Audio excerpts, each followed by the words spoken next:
Okay, so since I've got this out, I'm gonna go ahead and bore scope every single one of my 22 caliber rifles real quickly. This one is an AR.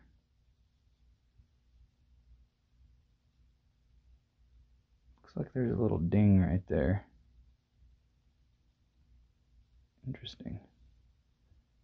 And this is a Bear Creek Arsenal barrel.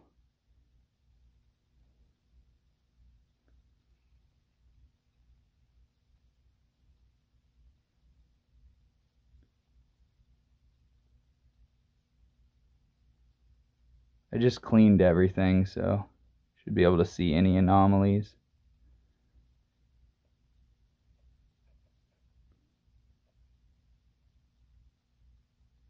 Another pit.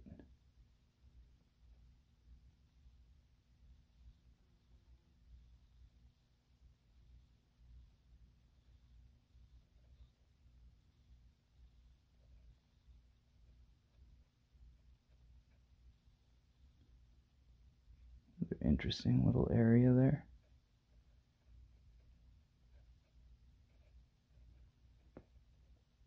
And there's the muzzle. Not really much of a crown on it. A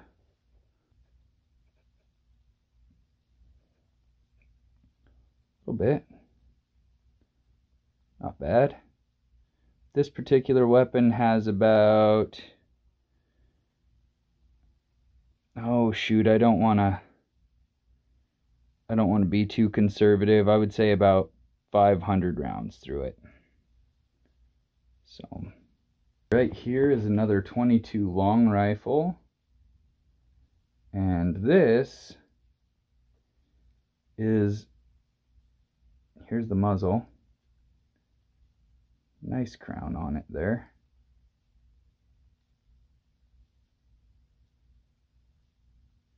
This is a military surplus 22. Pretty sure my dad picked this up for like $40 from Big Five back when they had a bunch of these. I think they're Czechoslovakian. So of course when Czechoslovakia dissolved and split up into the Czech Republic and Slovakia, then they had to offload a bunch of equipment.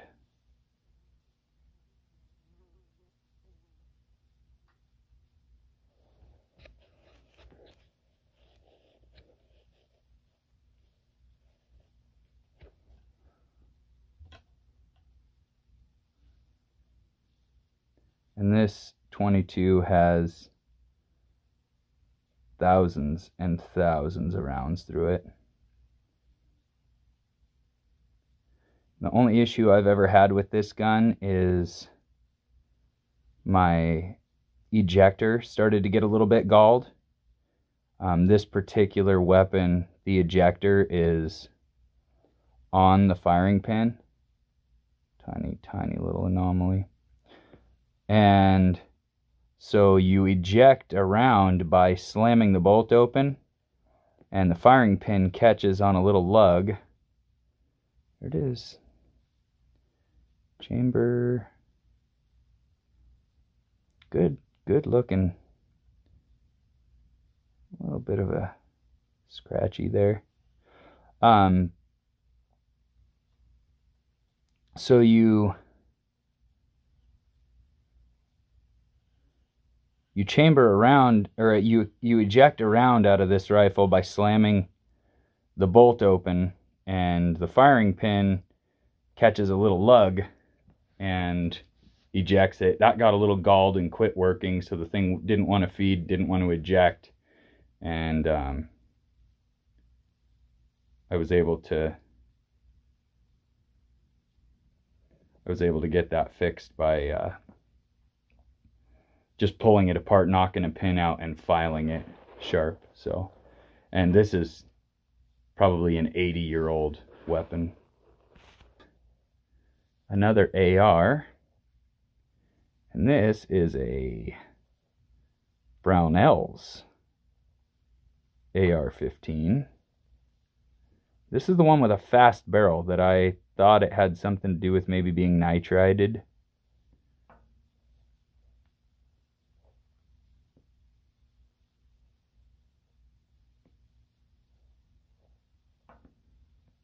That nitride is so hard, it looks like I can still see machining marks in there. Stuff's just super hard.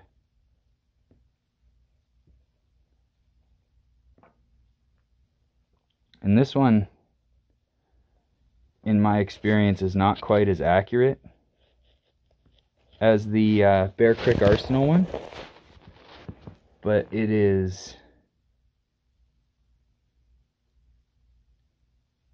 it's got a faster barrel, and it's the same exact barrel length, and it gases, I mean, pretty darn close to the same. There's my muzzle. This one's got a better crown on it than the Bear Creek Arsenal. Nice muzzle crown.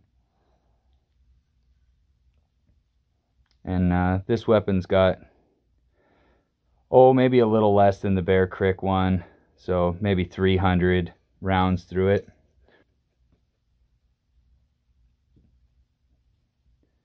No signs of wear whatsoever. Maybe a tiny bit of erosion, but nothing close to the BCA one. I think it has to do with that nitride more than it does how many rounds I've got through it at this point. They're similar. And this is a Radical Firearmes. That chamber looks nasty.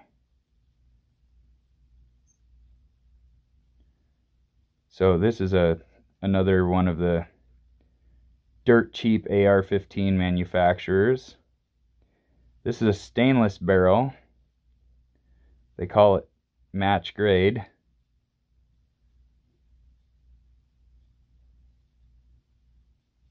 And this thing has thousands of rounds through it. Like, I would guess it's pretty close to 4,000. It's a pretty chowdery spot.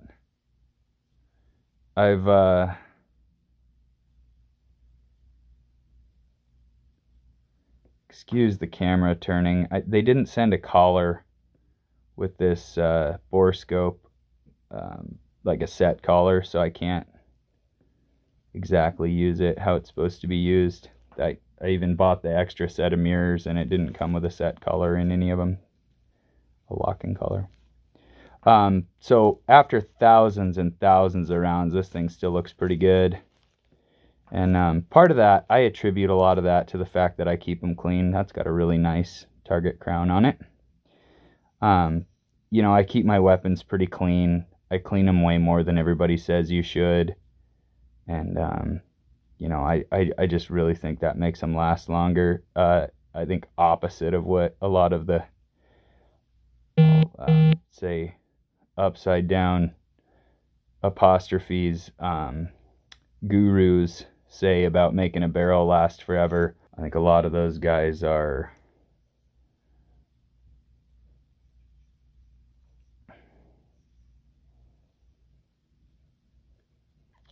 not putting a lot of thought into what they're saying. There it is. She's got some erosion, but really not too bad. And part of that, I bet, has to do with the fact that this rifle has not gotten used for a ton of like high-speed training exercises. And more of what I used this rifle for, was a varmint gun. And then I bought a second one of these uppers and ended up giving this upper to Sadie. So, and this one has the most miles. I mean, this thing, I'll be conservative. I'll say 4,000 rounds. Pretty slow fire. I mean, you guys know how shooting off a bench looks like, but easily 4,000 rounds, most likely more out of this thing. And a lot of those pretty close to max hand loads. This thing is looking really good. Nice and clean. Stainless barrel's holding up really well. Chamber looks a little ugly. Couple dings, couple weird spots in the bore, but really all told for a $249 upper, which I think is what I paid for this thing, that's served me well. We've got another AR-15, another Radical Firearmes. Looks like they're chamber reamers in about the same kind of shape. They're just blasting out chambers. You can't be that mad about it. I mean, throat looks a lot better in this one. Looks almost like really not much erosion at all. Lands are looking good.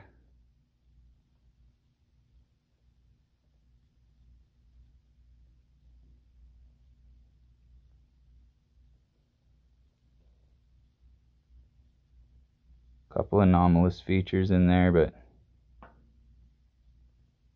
nothing looking too crazy.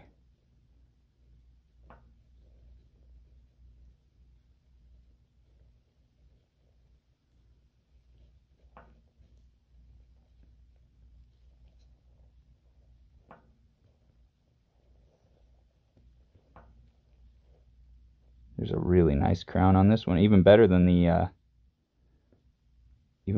other one. That's looking really nice. Turn the brightness down a bit. Oh, that looks pretty darn good. A little bit of goop in there. This rifle got cleaned, maybe a week ago, and it's been bouncing around in my pickup since, so probably a little bit of crud in it. I'll go ahead and run a patch through it real quick, a dry patch, and we'll finish this up. I just put a dry patch through this one. We'll see what it... Oh, there's a fuzzy. See what it looks like in here.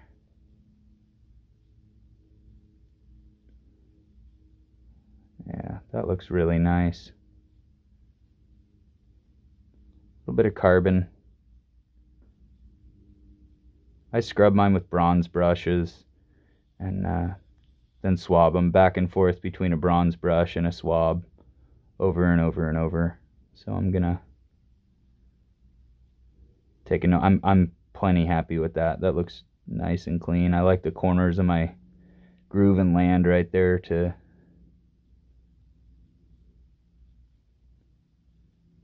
look nice and crisp, which they do. Oh, I bet I missed. Nope. There. Ooh, this one actually has a little more erosion than the one I gave to Sadie, it looks like. Looks like they chamfered it. I don't know how one would even go about chamfering, unless that's just the way it erodes, but that looks pretty nice. And this gun probably has 2,000 rounds through it, probably about half as many as the other one.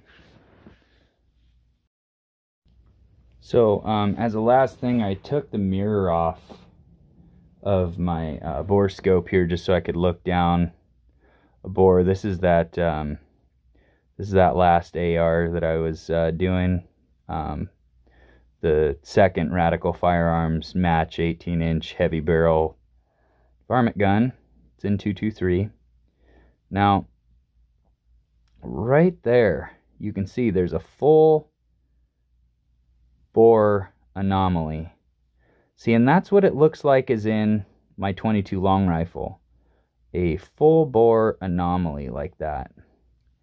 And that's one of those lines that's like an anomalous feature when you're going through with the mirror on. But when you go without a mirror, you can just really see, you can't see the details of the cleanliness of the bore and your lands and grooves, but you can really see that ring where it looks like they counterbored this. Now, I'm not sure, I don't know if they bore these rifles in one go or if they go from one end and then counterbore from the other end. I don't know, but there are definitely a couple of those where they changed drill bits, you can see, or twist drills. They're not drill bits, they're twist drills, where they changed drills maybe.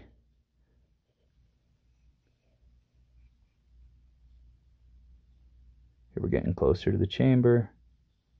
There's the chamber. Good to go. So, very interesting. Very interesting.